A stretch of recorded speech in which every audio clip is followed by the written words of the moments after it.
Remove that child from the ward. The sharp voice of Dr. Patel echoed through the pristine corridors of St. Augustine Children's Hospital as he pointed toward a thin boy standing by the nurse's station. 12-year-old Arman Khan froze. His clothes were damp from the winter drizzle outside, his shoes squeaking on the polished floor. He had taken 2 buses and walked half a mile in the cold to get here. But it wasn't the weather that made his hands tremble, it was the weight of a promise he'd made to himself. "Please, sir," Arman said steadily, surprising everyone. "I'm here for the boy in room 212. I know how to help him speak again." Dr. Patel, the hospital's celebrated speech specialist, frowned. "This is a hospital, not a playground. We don't take advice from street kids." At 50, Dr. Patel had built a career treating the children of influential families. His reputation was built not only on skill, but on giving families hope, sometimes even when there was none. The child in room 212 was Kian Malik, the son of the city's mayor. For 2 years, Kian had been completely mute after a traumatic accident. "I can help," Arman insisted. "My mother taught me how." Before Patel could respond, Mayor Malik appeared at the end of the hall, holding his son's wheelchair. The boy's dark eyes stared blankly ahead, but when he saw Arman, something shifted. He blinked, tilted his head, and, to the shock of everyone, lifted a trembling hand toward him. "Kian," the mayor said gently, "let's go inside." But Kian's lips moved. A soft sound escaped, the first in 2 years. "Brother." The hallway fell silent. Dr. Patel stiffened. Kian had never responded to any therapy, any attempt at communication. Arman knelt beside the chair. "Hey, champ," he whispered. "Want to play the game my mother taught me?" "That's enough." Patel snapped. "Security, escort this child out."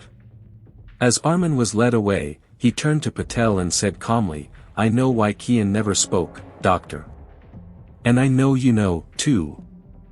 The words stuck with Patel. For days, he tried to dismiss them as nonsense, but the certainty in the boy's voice gnawed at him. On the 4th day, he found Arman sitting quietly on the hospital steps, watching the doors. During Kian's therapy session that morning, something unusual happened.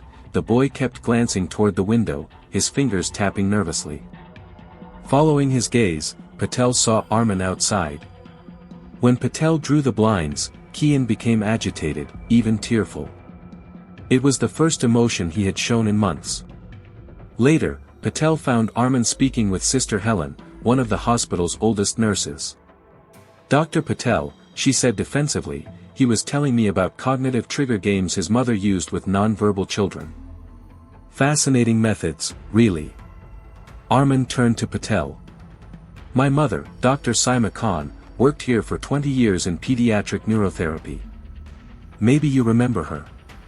Patel's breath caught. He remembered her well, one of the most gifted therapists the hospital had ever seen, known for helping cases others abandoned. She had died suddenly 3 years ago. "She taught me," Arman continued, "how to find the moment when a child wants to speak but can't. I've seen it in Kian." Patel's eyes narrowed. "You think you know more than I do?" "I think you know Kian's diagnosis was wrong," Arman said, voice calm but unwavering. "He doesn't have permanent speech loss. He has blocked response syndrome. It's treatable, but admitting that would mean you were wrong 2 years ago." Patel's face paled. He had made that diagnosis in haste, eager to impress the mayor. By the time doubt crept in, it was too late to admit the mistake without risking his career. Mayor Malik arrived just as Dr. Leena Rao, the hospital's newest neurologist, walked up. "Let him try," Dr. Rao said firmly. "If he's wrong, we lose nothing. If he's right." Under the mayor's watchful gaze, Arman knelt in front of Kian. "Remember the song game?" he asked softly, tapping a rhythm on the boy's knee. Slowly, Kian's lips moved, matching the beat. "Sun. Shine. Day." The mayor's eyes filled with tears. His son had spoken in clear syllables for the first time since the accident. Patel tried to intervene. "This is coincidence." But Dr. Rao interrupted. "No, this is accurate neurological response. Arman, would you help me design a full therapy plan for Kian?" "With honor," Arman said. In the weeks that followed, Kian progressed rapidly. Within months, he was speaking full sentences, laughing, and even reading aloud. Word spread, and other families with misdiagnosed children began arriving at the hospital.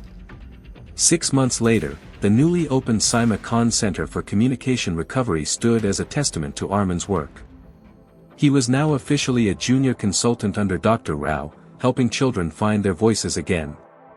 Patel's career ended quietly. An investigation into past cases revealed other questionable diagnoses. Kian, now fully recovered, often told visitors, "I speak today because someone believed in me when others gave up." And on the center's entrance wall, beneath his mother's name, Arman had chosen the inscription, "Every silent child is a voice waiting for someone to listen."